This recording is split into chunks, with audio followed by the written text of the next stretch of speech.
जलाल देने का कि हमेशा हमें खुश रहना है और हर हाल में हमें उसकी शुक्रगुजारी में रहना है। मुसीबतें और दुख तकलीफ़ें ये सब हमारे जीवन का एक अंश है जो कि हमें सब, अगर हम तकलीफ़ें नहीं आएंगी तो हमें खुशी का कैसे पता चलेगा, कैसे हम एक्सपीरियंस करेंगे इस चीज़ को। हमारी खुशी शालीनता के साथ अपने आसपास के लोगों पर खुदा के जलाल से को जाहिर करें और विश्वासियों को हर तरह के हालात में परेशान नहीं होना चाहिए,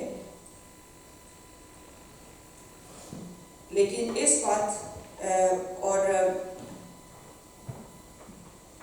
विश्वासियों को हर तरह के हालात में परेशान नहीं होना चाहिए, लेकिन इस बात का इकरार करना चाहिए कि हमारे परमेश्वर ने हमारे लिए क्या ही अच्छे काम किए कि उसके हर फैसले में खुश होकर मनाना चाहिए, खुश होकर मानना चाहिए। वैसे ही जैसे मरियम ने उसकी मर्जी को जो खुदावन की तरफ से उसके लिए हुई थी खुशी के साथ माना, ये जानते हुए कि एक कुंवारी का हामला होना कितनी परेशानी की बात हो सकती है। इसी तरह लूका की अंजील में से उसका पहला चैप्टर 26-35 में भी ऐसे ही लिखा है। ऐसे बहुत से एग्जाम्पल्स हैं बाइबल में जो हम देख सकते हैं। छठे महीने में जिब्राइल फरिश्ता खुदा की तरफ से गलील की एक शहर में जिसका नाम नासरत था एक कुंवारी के पास भेजा गया जिसकी मंगनी दाऊद के घराने के एक मर्द यूसुफ नाम से हुई थी और उस कुंवारी का नाम मरियम था।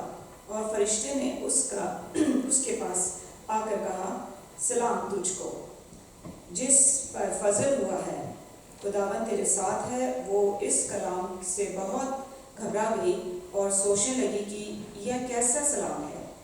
फरिश्ते ने उससे कहा, ऐ मरियम खौफ न कर, क्योंकि खुदा की तरफ से तुझ पर फजल हुआ है।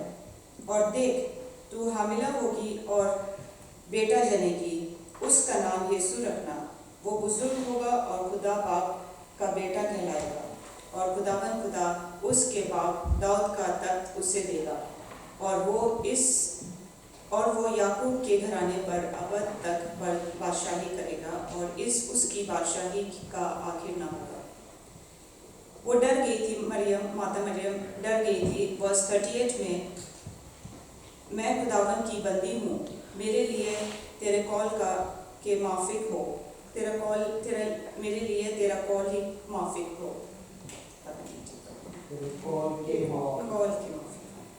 फिर फरिश्ता उसके पास से चला गया। इसलिए मरियम ने अपनी परेशानियों को छोड़ दिया और स्वीकार कर लिया जो खुदा ने उसके लिए आशीष और खुशी के रूप में उसके लिए तय किया था। खुशी का डेफिनेशन या परिभाषा ये नहीं है कि हमें सिर्फ सांसारिक या जो हमारे जीवन में अच्छा घर है, अच्छा कपड़ा है, ये सब कुछ है, या हम जश्न मना रहे हैं, यही खुशी की बात नहीं है, बल्कि परमेश्वर की इच्छा में हमें अपने आप को दे देना चाहिए जिसके वसीले से आपको आसमानी खुशियाँ देने के लिए खुदा की सबसे अच्छी बरकतें मिलेगी। और सो गॉड ब्लेस यू। होप आपको मेरा ये छोटी सी बातें जो मैंने अल्फाज अपने जाहिर किए हैं पसंद आया होगा। Thank you so much.